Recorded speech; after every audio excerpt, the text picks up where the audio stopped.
Supreme court का एक दिन सामान्य लग रहा था। जज अपनी बेंच पर, वकील अपने केस के कागज समेटते हुए और दर्शक दीर्घा में लोग कान लगाए बैठे थे। लेकिन एक ऐसा मोड़ आया जिसने देश की सबसे बड़ी अदालत को एक धार्मिक चर्चा का केंद्र बना दिया, और वो मामला था वक्फ संशोधन अधिनियम 2025, जिसमें कोर्ट से यह पूछा गया कि क्या वक्फ इस्लाम का धार्मिक अनिवार्य हिस्सा है। जैसे ही सुनवाई शुरू हुई, कपिल सिब्बल मैदान में उतरे।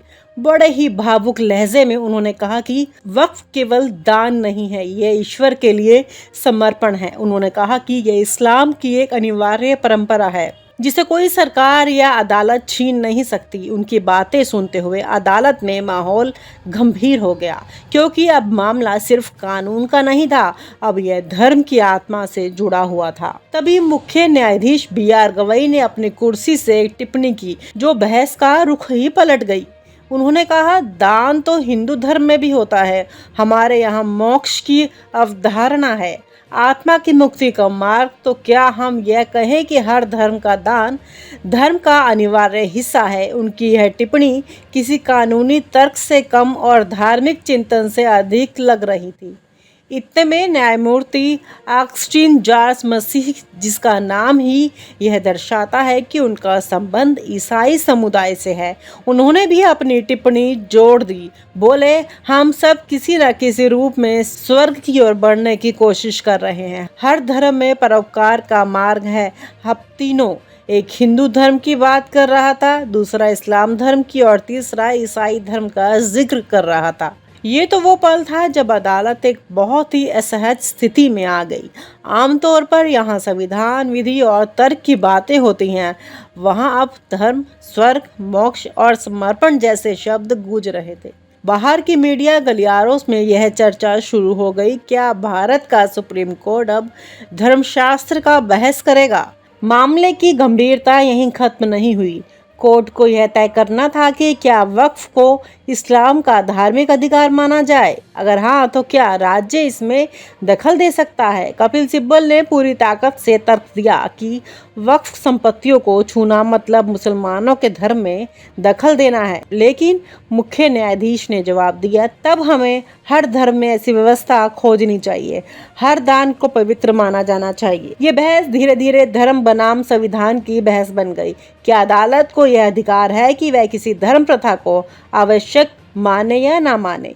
क्या यह फैसला अदालत का है या धर्मगुरुओं का, या फिर यह भी राज्य के हाथ में है जो धर्मनिरपेक्षता की रक्षा करने की शपथ लेता है? सुनवाई के दौरान कोर्ट का माहौल ऐसा हो गया जैसे किसी अंतरधार्मिक संवाद सम्मेलन में हो, पर यह संवाद शांति का नहीं, तर्क और शब्दों की तलवारों का था। वकीलों और न्यायमूर्तियों के बीच धर्म के प्रति गहन संवेदना और संवैधानिक जिम्मेदारी की टकराहट चल रही थी। जैसे जैसे बहस आगे बढ़ी, कोर्ट ने अंततः फैसला सुरक्षित कर लिया। लेकिन इस पूरी बहस ने एक सवाल सबके दिमाग में छोड़ दिया। भारत जैसा बहुधार्मिक देश में क्या न्यायालय धर्म की व्याख्या कर सकता है? और अगर कर सकता है तो क्या यह उसकी धर्मनिरपेक्ष छवि पर असर नहीं डालेगा? सुप्रीम कोर्ट का एक दिन सामान्य लग रहा था। जज अपनी बेंच पर, वकील अपने केस के कागज समेटते हुए और दर्शक दीर्घा में लोग कान लगाए बैठे थे। लेकिन एक ऐसा मोड़ आया जिसने देश की सबसे बड़ी अदालत को एक धार्मिक चर्चा का केंद्र बना दिया, और वो मामला था वक्फ संशोधन अधिनियम 2025, जिसमें कोर्ट से यह पूछा गया कि क्या वक्फ इस्लाम का धार्मिक अनिवार्य हिस्सा है। जैसे ही सुनवाई शुरू हुई, कपिल सिब्बल मैदान में उतरे। बड़े ही भावुक लहजे में उन्होंने कहा कि वक्फ केवल दान नहीं है, ये ईश्वर के लिए समर्पण है। उन्होंने कहा कि ये इस्लाम की एक अनिवार्य परंपरा है जिसे कोई सरकार या अदालत छीन नहीं सकती। उनकी बातें सुनते हुए अदालत में माहौल गंभीर हो गया, क्योंकि अब मामला सिर्फ कानून का नहीं था, अब यह धर्म की आत्मा से जुड़ा हुआ था। तभी मुख्य न्यायाधीश BR गवई ने अपनी कुर्सी से एक टिप्पणी की जो बहस का रुख ही पलट गई। उन्होंने कहा, दान तो हिंदू धर्म में भी होता है। हमारे यहाँ मोक्ष की अवधारणा है, आत्मा की मुक्ति का मार्ग। तो क्या हम यह कहें कि हर धर्म का दान धर्म का अनिवार्य हिस्सा है? उनकी यह टिप्पणी किसी कानूनी तर्क से कम और धार्मिक चिंतन से अधिक लग रही थी। इतने में न्यायमूर्ति ऑगस्टीन जॉर्ज मसीह, जिसका नाम ही यह दर्शाता है कि उनका संबंध ईसाई समुदाय से है, उन्होंने भी अपनी टिप्पणी जोड़ दी। बोले, हम सब किसी न किसी रूप में स्वर्ग की ओर बढ़ने की कोशिश कर रहे हैं। हर धर्म में परोपकार का मार्ग है। हम तीनों, एक हिंदू धर्म की बात कर रहा था, दूसरा इस्लाम धर्म की और तीसरा ईसाई धर्म का जिक्र कर रहा था। ये तो वो पल था जब अदालत एक बहुत ही असहज स्थिति में आ गई। आमतौर पर यहाँ संविधान, विधि और तर्क की बातें होती हैं, वहाँ अब धर्म, स्वर्ग, मोक्ष और समर्पण जैसे शब्द गूंज रहे थे।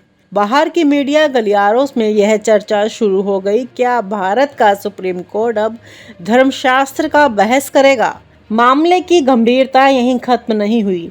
कोर्ट को यह तय करना था कि क्या वक्फ को इस्लाम का धार्मिक अधिकार माना जाए। अगर हाँ, तो क्या राज्य इसमें दखल दे सकता है? कपिल सिब्बल ने पूरी ताकत से तर्क दिया कि वक्फ संपत्तियों को छूना मतलब मुसलमानों के धर्म में दखल देना है। लेकिन मुख्य न्यायाधीश ने जवाब दिया, तब हमें हर धर्म में ऐसी व्यवस्था खोजनी चाहिए।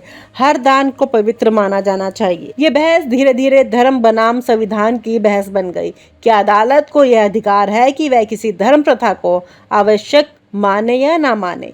क्या यह फैसला अदालत का है या धर्मगुरुओं का, या फिर यह भी राज्य के हाथ में है, जो धर्मनिरपेक्षता की रक्षा करने की शपथ लेता है? सुनवाई के दौरान कोर्ट का माहौल ऐसा हो गया जैसे किसी अंतरधार्मिक संवाद सम्मेलन में हो, पर यह संवाद शांति का नहीं, तर्क और शब्दों की तलवारों का था। वकीलों और न्यायमूर्तियों के बीच धर्म के प्रति गहन संवेदना और संवैधानिक जिम्मेदारी की टकराहट चल रही थी। जैसे जैसे बहस आगे बढ़ी, कोर्ट ने अंततः फैसला सुरक्षित कर लिया।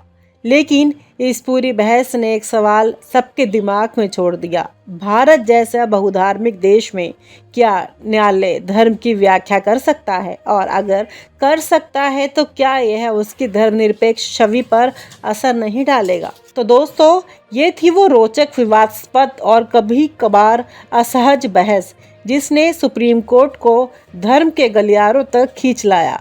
जब देश की सबसे बड़ी अदालत में मोक्ष, वक्फ और स्वर्ग पर चर्चा हो रही हो, तो समझ जाइए कि मुद्दा सिर्फ कानून का नहीं बल्कि हमारी सोच, परंपराओं और विश्वासों का भी है।